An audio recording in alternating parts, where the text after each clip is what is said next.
जी students, आज हमने जो है वो देखना है कि फिल्टर का फीचर जो एक्सेल में यूज़ किया जाता है उसका क्या तरीकाकार है। तो सबसे पहले ये है कि जो आपके पास आपकी टेबल है, जो एक्सेल शीट जहाँ पे आपका डाटा है, वहाँ पे किसी भी जगह पे उस डाटे में किसी भी सेल पे आपने क्लिक कर देना है। लेट्स से मैं यहाँ पे क्लिक कर देता हूँ। अब उसके बाद आपने करना ये है कि होम टैब पे आना है। जैसे आप देख रहे हो, ये होम टैब है।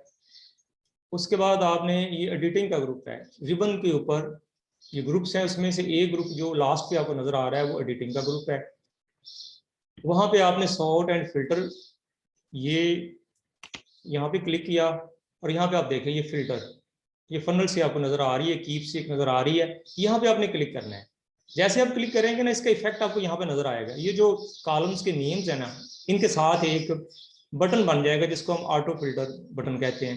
तो वो आप देख लें। जैसे मैं यहाँ पे क्लिक, अभी वैसे भी आप देखें ये डिसेबल है, जब हम इस पर क्लिक करेंगे ना ये इनेबल हो जाएगा। ये देखिएगा, यहाँ पे क्लिक किया, जैसे क्लिक किया तो ये देख लें, ये ऑटो फिल्टर के बटन साथ हर एक कॉलम का जो नेम है उसके साथ ही आ गया। तो इसका मतलब इस पे फिल्टर का फीचर आपने इनेबल कर दिया है, ऑन कर दिया है। अगर आप मजीद देखना चाहें तो आप वहीं पे दोबारा आए सॉर्ट एंड फिल्टर पे। तो यहाँ पे आप देखें, अब ये चीज़ इनेबल हो चुकी है, पहले ये नहीं थी। तो इसका मतलब है ये आपका फिल्टर का ऑप्शन इनेबल्ड है। तो इससे आपको पता चल जाएगा कि फिल्टर का जो फीचर है वो आपने इस पे ऑन कर दिया है या इनेबल कर दिया है। अच्छा, ये तो बात हो गई कि आप जो है एक्सेल के अंदर फिल्टर का जो फीचर है वो ऑन या इनेबल कैसे करेंगे। तो ये तरीकाकार है, बड़ा आसान सा। उसके बाद आपने इसको अमल में लेके आना है, इस पर वर्किंग करनी है, इस पर काम करना है। तो उसके लिए अब देखें, आपने अपनी रिक्वायरमेंट को देखना है। जैसे कि आप चाहते हो कि जी, आप ये चाहते हो कि जिन स्टूडेंट्स के मार्क्स, लेट से मैं यहाँ पे ना काम करता हूँ, यहाँ पे भी 25 कर देता हूँ एक चीज़ समझाने के लिए। आप कहते हो जिन स्टूडेंट्स के मार्क्स 25 है ना, आप मार्क्स वाले कॉलम पे हैं, आप चाहते हो जिनके 25 है ना उनका डाटा आए, बाकियों का ना आए। फिल्टर हो गया ना कि आपका जो टोटल डाटा है, जितना भी डाटा है उसमें से आप इन क्राइटेरिया दे देते हो। आप बताते हो कि मुझे उन स्टूडेंट्स का डाटा दिखा दो जिनके 25 मार्क्स हैं। तो आप क्या करेंगे, मार्क्स पे आपने फिल्टर जो है अप्लाई करना है। यहाँ पे ये जो ऑटो फिल्टर का बटन है, यहाँ पे क्लिक करोगे। जैसे क्लिक करोगे ये वो एक लिस्ट आ गई, और उसमें जितने भी स्टूडेंट्स हैं सबके, अगर यहाँ पे 100 स्टूडेंट्स का डाटा होता है ना तो उसमें 100 स्टूडेंट्स के ये मार्क्स आने थे। अब इसके सारों के चेक बॉक्स ऑन है। अगर आप सबके ऑफ करना चाहें, ये देखिए यहाँ पे सिलेक्ट ऑल का एक ऑप्शन है, यहाँ पे क्लिक किया तो सारे जो है वो ऑफ हो गए। अब आपने अगर सिलेक्ट ऑल करेंगे सारे सिलेक्ट हो जाएंगे। मैंने ऑफ किया और यहाँ पे आप कहते हैं जिनके 25 है जी उनका डाटा सिर्फ वो दिखाओ। ओके किया तो फिल्टर अप्लाई हो गया। देखें, उसने फिल्टर करके दिखा दिया कि ये वाले हैं जिनका 25 है, रोल नंबर 10 है, रोल नंबर 4 है, उनके मार्क्स 25 है। अब आप इस पे मतलब कोई फॉर्मेटिंग करते हो तो ये इसी पे फॉर्मेटिंग होगी, जो डाटा नजर नहीं आ रहा उस पर नहीं होगी। सॉर्टिंग करोगे इसी पे होगी, प्रिंटिंग करोगे इसी की प्रिंटिंग होगी। ये कुछ बातें इसके बारे में आपने याद रखनी है।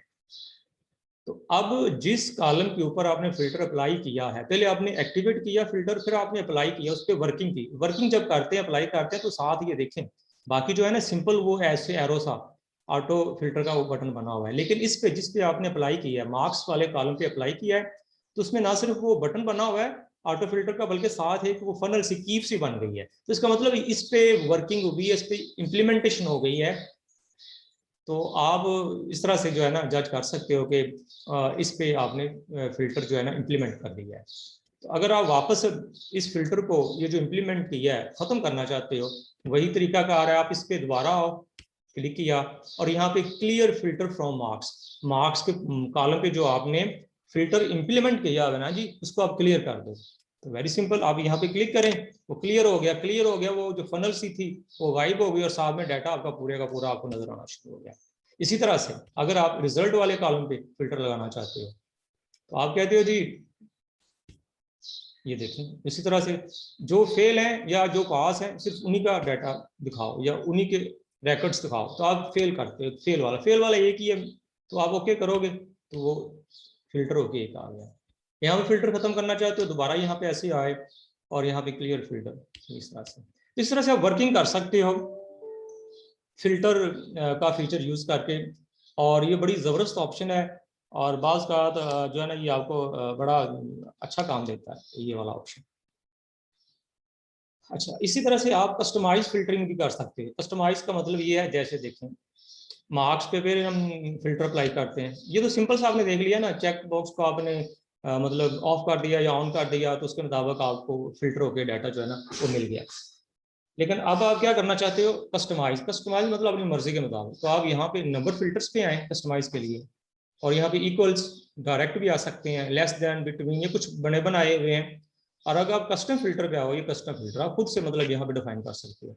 यहाँ आप कहते हो, देखें आप कहते हैं ग्रेटर देन, जो ग्रेटर देन है 25 पे, ये नहीं, ओके करें तो ये 25 से ग्रेटर देन सिर्फ एक ही है, 15 रोल नंबर जो है उसके मार्क्स हैं, तो वो डाटा आ गया। इसमें भी आपने अगर क्लियर करना है उसी तरह से दोबारा क्लियर, इस तरह से कस्टमाइज है।